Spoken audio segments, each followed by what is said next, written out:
أعوذ بالله من الشيطان اللعين الرجيم. بسم الله الرحمن الرحيم. رب اشرح لي صدري ويسر لي أمري واحلل عقدة من لساني يفقهوا قولي. الحمد لله رب العالمين. إياك نعبد وإياك نستعين.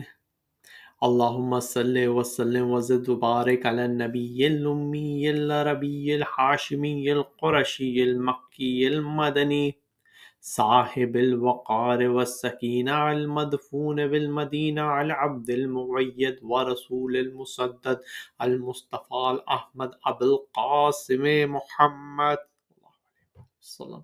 اللهم صل على محمد وعلى محمد وأهل بيته الطيبين الطاهرين المعصومين المظلومين. أما بعد فقد قال الله سبحانه وتعالى في كتاب محكم مبين. بسم الله الرحمن الرحيم. ألف لام را تلك آيات كتاب مبين. صلوات. اللهم صل على محمد وعلى محمد. عزیزان محترم، اللہ تعالیٰ قرآن مجید میں سورہ یوسف میں ارشاد فرماتا ہے الف لام را، یہ کتاب مبین کی آیتیں ہیں۔ یہ جو آیت ہے یہ ایک بات بتا رہی ہے ہمیں کہ یہ جو آیتیں ہم پڑھ رہے ہیں قرآن مجید کی، یہ کتاب مبین کی آیتیں ہیں۔ اب ہمیں سوچنا چاہیے کہ کتاب مبین کیا ہے اور کیا اس کے بارے میں اور جگہ پہ بتایا گیا ہے، اور میں اس تسلسل کو لے کے جاؤں گا ایک حدیث تک جو کہ 8ویں امام سے مروی ہے، تاکہ مقام اہل بیت علیہ السلام کو سمجھا جا سکے، کیونکہ جب تک ہم مقام اہل بیت علیہ السلام کو نہیں سمجھیں گے، ہم ان کی معرفت حاصل نہیں کریں گے، ہمارے پاس وہ علوم اور وہ ایمان نہیں آئے گا جس کی وجہ سے ہم حق اور باطل میں فرق کر سکیں۔ اور جب تک ہمارے اندر وہ فرقان نہیں آئے گا جو اللہ تعالیٰ سورہ انفال میں کہتا ہے کہ اگر تم تقوی اختیار کرو گے تو ہم تمہارے گناہ بھی بخشیں گے، تمہارے لیے فضل عطا کریں گے اور تمہیں فرقان عطا کریں گے۔ اسی طرح قرآن مجید میں اللہ تعالیٰ ایک اور جگہ ارشاد فرماتا ہے سورہ حدید میں کہ اگر تم تقوی اختیار کرو گے اور ایمان لاؤ گے تو اللہ تعالیٰ تمہیں 2 نعمتیں دے گا، تمہارے لیے روشنی کرے گا، اور جس میں تم چلو گے یعنی کہ تمہیں ہدایت کی طرف لے کے جائے گا، اور تمہیں تیسری چیز کرے گا کہ تمہارے گناہ معاف کر دے گا۔ اب اللہ تعالیٰ یہ پرومس کر رہا ہے اگر ہم تقوی اختیار کریں گے اور ایمان لائیں گے، لیکن تقوی اختیار کرنے کی شرط یہ ہے کہ آپ کے دل میں یہ فیلنگ ہو کہ آپ کو اللہ دیکھ رہا ہے، اور اللہ تک پہنچنے کا راستہ سوائے ان کے جن کے لیے اللہ تعالیٰ نے خود فرمایا کہ یہ میرا سیدھا راستہ ہے، یہ صراط مستقیم ہے، یہ محمد مصطفیٰ صلی اللہ علیہ وآلہ وسلم ہے، یہ وہ اہل بیت ہیں جن کے لیے میں نے پاکیزگی کو شرط قرار دیا، برائی کو دور کیا، ان کے علاوہ کوئی راستہ ہو نہیں سکتا۔ تو ان تک پہنچنے کے ذریعے ہم اللہ تک پہنچیں گے، لیکن ان کو پہنچنے کے لیے ہمیں ان کی معرفت کی ضرورت ہے۔ تو معرفت آئے گی کیسے؟ وہ آپ کو جب ان کے بارے میں پتہ چلے گا کہ یہ کیا ہستیاں ہیں اور ان کا علم کہاں سے آ رہا ہے، تو آپ کو خود بخود وہ معرفت آنے لگے گی۔ صلوات پڑھ دیجئے محمد وآل محمد پہ، صلی اللہ محمد وآل محمد۔ تو اللہ تعالیٰ ارشاد فرماتا ہے سورہ یوسف میں الف لام را تلک آیات کتاب مبین، یعنی الف لام را جو حروف مقطعات میں سے ہے کہ یہ آیتیں کتاب مبین کی ہیں۔ پھر اللہ تعالیٰ ارشاد فرماتا ہے ایک سملر آیت میں جو کہ اسی طرح کی آیت ہے، سورہ ہجر کی پہلی آیت، اس میں اللہ تعالیٰ فرماتا ہے الف لام را، یہ کتاب اور قرآن مبین کی آیتیں ہیں۔ اب یہاں پہلی بار کہا کتاب مبین کی آیت، یہاں پہ کہا کتاب اور قرآن مبین کی آیت، اور پھر ارشاد فرماتا ہے ایک سملر آیت میں، یعنی مطلب سملر ہے۔ سورہ الدخان میں پہلی آیت ہے حامیم، دوسری آیت ہے والکتاب المبین، یعنی کہ اللہ تعالیٰ قسم کھا رہا ہے کتاب مبین کی، کتاب مبین کی اللہ تعالیٰ قسم کھا رہا ہے سورہ الدخان میں۔ اور دوسری تیسری چوتھی جگہ، یعنی کہ پہلے ہم نے بات کی سورہ یوسف کی پہلی آیت، پھر سورہ حجر کی پہلی آیت، پھر سورہ دخان کی پہلی اور دوسری آیت، پھر سورہ یاسین، بسم اللہ الرحمن الرحیم، یاسین والقرآن الحکیم، یہاں پہ بھی اللہ تعالیٰ قسم کھا رہا ہے قرآن حکیم کی، یعنی اللہ تعالیٰ بتا رہا ہے کہ قرآن وہ کتاب ہے جس کی قسم کھائی جا رہی ہے، اور یہ جو آیتیں ہم پڑھ رہے ہیں یہ کتاب مبین کی آیتیں ہیں۔ اب دیکھنا یہ ہے کہ یہ کتاب مبین کیا ہے؟ تو اللہ تعالیٰ سورہ البروج میں ارشاد فرماتا ہے کہ آیت نمبر 21 اور 22 میں، بسم اللہ الرحمن الرحیم، بل ہوا قرآن مجید فی لوح محفوظ، بے شک یہ قرآن مجید ہے جو لوح محفوظ میں لکھا ہوا ہے، اور اس میں ریکارڈڈ ہے، اس میں پریزرو کیا ہوا ہے، اس میں رکھا ہوا ہے۔ یعنی کہ جو آیتیں ہم پڑھ رہے ہیں سورہ یوسف اور سورہ ہجر سے یہ پتہ چلا یہ قرآن اور کتاب کی آیتیں ہیں، اور پھر سورہ بروج میں کہا کہ یہ قرآن مجید ہے جو لوح محفوظ پہ رکھا ہوا ہے، وہاں پہ محفوظ ہے، وہاں پہ لکھا ہوا ہے، اور پھر اس کے بعد اسی قرآن مجید کا مرتبہ بلند کرتا ہے اللہ تعالیٰ اور اس کی قسم کھاتا ہے۔ یہاں تک تو ہم آ گئے۔ اب اللہ تعالیٰ نے رسول اللہ کو حکم دیا، جب قرآن مجید نازل ہو رہا تھا تو کہیں پہ یہ آیت نہیں آئی کہ جب نماز کا حکم آیا کہ آج ہم نے نعمتیں تمام کر دی، جب روزے کا حکم آیا کہ آج ہم نے نعمتیں تمام کر دی، روزے کے لیے جب حکم آیا تو کہا کہ ہم نے تمہارے اوپر روزے فرض کیے جیسے پہلے امتوں پہ فرض تھے تاکہ تم تقوی اختیار کرو، نماز اور زکوٰۃ کا اس لیے کہا تاکہ تم نے تقوی میں دیکھیں کہ کون بہتر ہے، لیکن یہ نہیں کہا کہ نعمتیں تمام کر دی۔ نعمتیں تمام کی جب غدیر خم میں سورہ المائدہ کی 67 آیت پہ رسول اللہ نے حکم دیا کہ یا ایھا الناس، جو بھی مجھے اپنا مولا سمجھتا ہے، جو مجھے اپنا آقا سمجھتا ہے، وہ اس علی کو اپنا مولا سمجھے۔ کیا میں تمہارے اوپر تم سے بلند نہیں ہوں؟ کیا میں تمہارے اوپر زیادہ حق نہیں رکھتا تمہارے اپنے نفسوں سے؟ تو اگر تم یہ کہتے ہو کہ ہاں، چونکہ سب نے جواب میں کہا کہ ہاں، کوئی وہاں پہ چپ نہیں بیٹھا تھا۔ اس دن ذرا ایک منٹ کے لیے سوچئے، وہاں پہ رسول اللہ کھڑے ہو کے کہہ رہے ہیں کیا میں تمہارے نفسوں پہ تم سے زیادہ حق نہیں رکھتا؟ کچھ لوگ خاموش ہوں گے، لیکن زیادہ تر اور اکثریت نے کہا بے شک آپ رکھتے ہیں۔ چاہے کسی کو کونی مارنی پڑی کہ وہ بھی بولیں، کیونکہ وہ خاموش تھے اور نہیں بولنا چاہتے تھے، انہوں نے بھی کہا کہ بے شک۔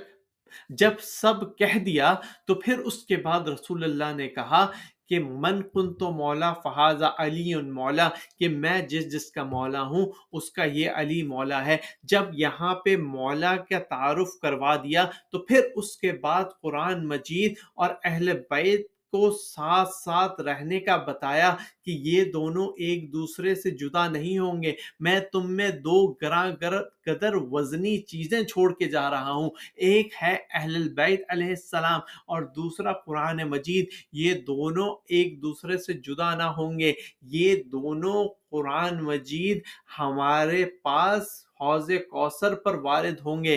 تو جب یہ کہہ دیا اور پھر اس کے بعد لمبا خطبہ بیان کیا تو اس سے یہ واضح ہو گیا کہ اہل بیت علیہ السلام اور قرآن مجید ساتھ ساتھ چلتے رہیں گے. ایک بار صلوات پڑھ دیجیے. اب جب یہاں پہ یہ بات ہو گئی تو پھر اس کے بعد امام علیہ السلام، امام محمد باقر علیہ السلام سے یہ روایت ہے کہ جب ان کو بلایا بادشاہ اور خلیفہ نے اپنے پاس تو خلیفہ نے یہ کہا کہ ہم جو ہیں آپ اپنی تیر اندازی کریں. جب انہوں نے تیر اندازی اس انداز میں کی کہ خلیفہ نے کبھی اس طرح دیکھا نہ تھا تو خلیفہ نے کہا آپ نے یہ سیکھا کہاں؟ تو اس امام نے کہا کہ تم نے وہ آیت نہیں پڑھی جس میں اللہ تعالیٰ ارشاد فرماتا ہے سورہ المائدہ میں کہ ہم نے اپنی تمام نعمتیں آج پوری کر دی. تو وہ نعمتیں دین اسلام ہیں لیکن وہ عام انسانوں پہ نعمتیں پوری نہیں ہوئی، وہ نعمتیں پوری ہوئی ہیں ہم اہل بیت علیہ السلام پر. ایک بار صلوات پڑھ دیجئے محمد وآل محمد پر. تو اب یہاں تک بات پہنچی کہ قرآن مجید اللہ تعالیٰ کی کتاب وہ ہے جس کی اللہ نے قسم کھائی ہے، جو لوح محفوظ میں ہے، اور یہ آیتیں قرآن مجید کی ہیں، اور قرآن مجید اور اہل البیت علیہ السلام دونوں ساتھ ساتھ چلتے رہیں گے. یہ کہنا غلط نہ ہوگا کہ اہل بیت علیہ السلام، جیسے کہ امام علی علیہ السلام نے جنگ صفین میں کہا کہ میں قرآن ناطق ہوں اور تم لوگ قرآن صامت کی وجہ سے جنگ روک رہے ہو. میں ہوں جو قرآن کو بتاتا ہوں، میں قرآن کی روح ہوں. اور یہ سلسلہ چلتا رہا ہمارے 12ویں امام تک اور چلتا رہے گا، کیونکہ قرآن اپنے وارث کے علاوہ باقی نہیں رہ سکتا. یہاں پہ دو چیزیں اور بتاتے چلیں کہ ایک بار اللہ تعالیٰ ارشاد فرماتا ہے سورہ الرعد میں کہ اگر کوئی قرآن ہوتا کہ جس کی وجہ سے پہاڑ اپنی جگہ سے چل پڑتے یا مردوں سے بات ہو سکتی.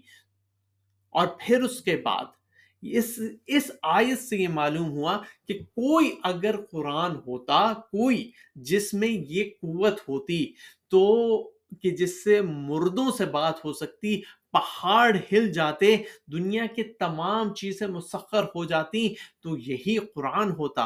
اور پھر لیکن ہم یہ نہیں کر سکتے. آگے بڑھنے سے پہلے یہ بات کلیئر ہے کہ ہم عام انسان یہ نہیں کر سکتے. لیکن اگر کوئی شخص، کوئی انسان، کوئی ولی، کوئی نبی جو کہ رسول اللہ اور اہل بیت علیہ السلام نے کر کے دکھایا کہ پہاڑ کو حکم دیا تو وہ شکل میں حیت بدلنے لگا اور سونا بننے لگا.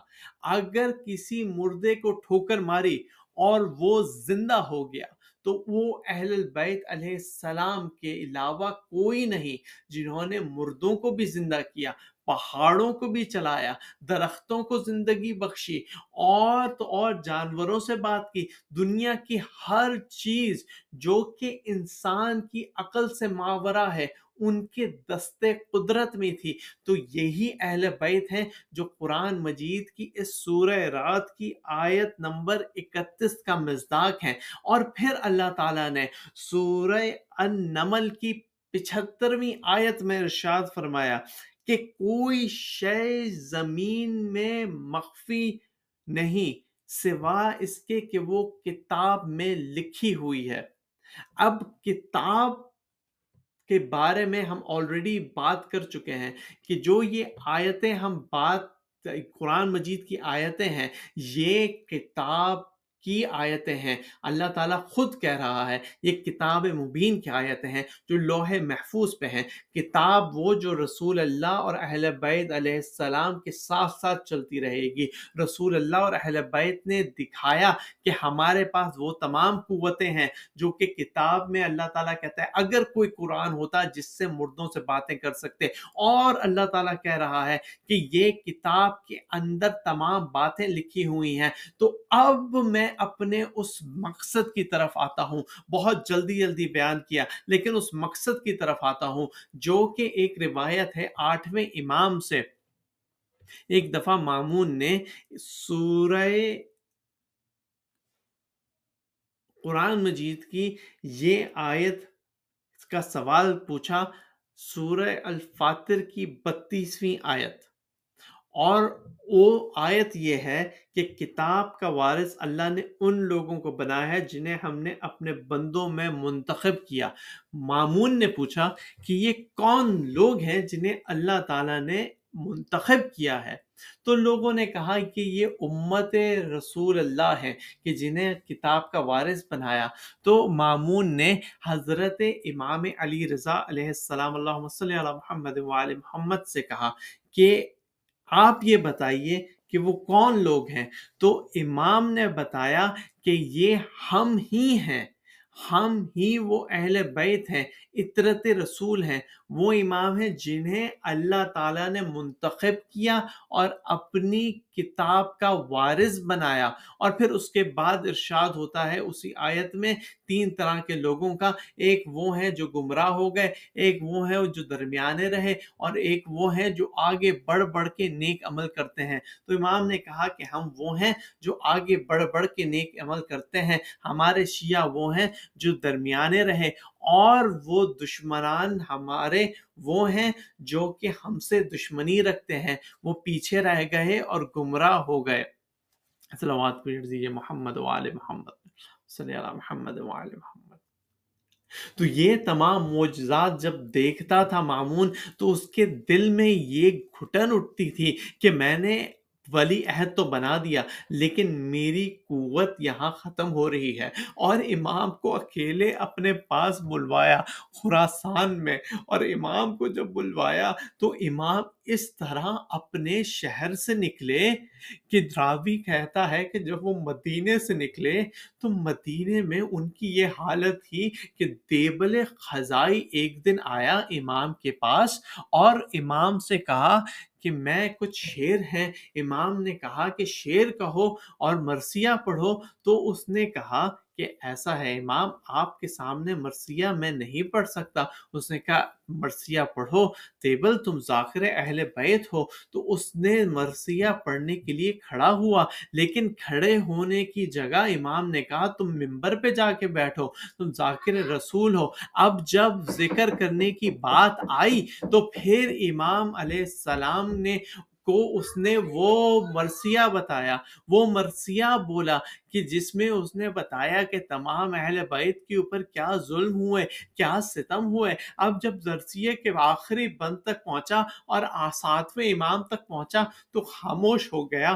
امام علیہ السلام نے ایک رقعہ نکالا اور اس کے اوپر 2 شعر اور لکھے اور دیبل کو دیے۔ دیبل سے کہا کہ یہ شعر پڑھو۔ اس نے شعر کو دیکھا تو اس میں لکھا تھا کہ اے فاطمہ زہرا، آپ کا ایک لال توز میں وہ مدفون ہوگا، آپ کو اس کی غربت کا پرسہ۔ اب جب یہاں پہ جس نے یہ شعر پڑھا تو اس نے کہا میں سمجھتا تھا کہ میں آپ کے شیعوں میں سے ہوں اے امام، لیکن یہ جب میں نے شعر پڑھا تو مجھے نہیں پتا کہ توس میں کون حضرت فاطمہ زہرا کا لال مدفون ہوگا۔ امام نے اپنا گریبان چاک کیا اور کہا اے دیبل، میں ہی وہ ہوں جو اپنے شہر سے دور، اپنے نانا سے دور، اپنے جد امام حسین سے دور، اپنے جد امام علی سے دور، اپنے بابا امام موسیٰ کاظم سے دور، میں مدینہ سے دور، مکہ سے دور زمین توس پہ مدفون ہوں گا، مجھے زہر دیا جائے گا اور میرے ساتھ کوئی نہ ہوگا۔ اور یہی ہوا، یہاں تک کہ روایت ملتی ہے کہ جب